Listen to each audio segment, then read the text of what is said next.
Welcome to today's daily message. As you know, right now most of us are thinking about winter. And so I've been discussing this week some of the more wintry aspects of the spiritual life. Something else that we notice in winter is that everything seems to be bare and drab. So all the leaves have fallen off the trees, and there are no flowers blooming in the garden. And similarly, there are times when our spiritual lives are bare and empty and drab.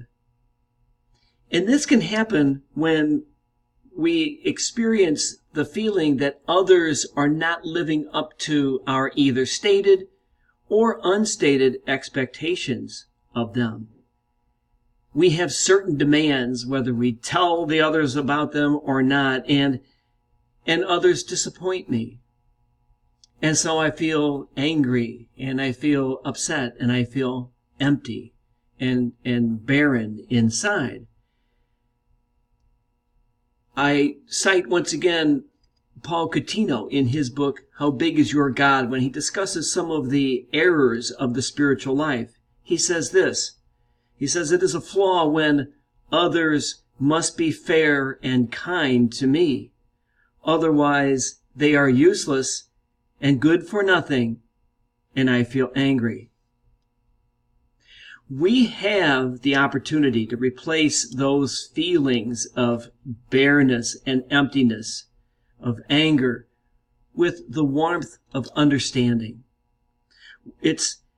We can come to realize that it's unrealistic to expect others to always be there for me and do the things that I need them to do or want them to do.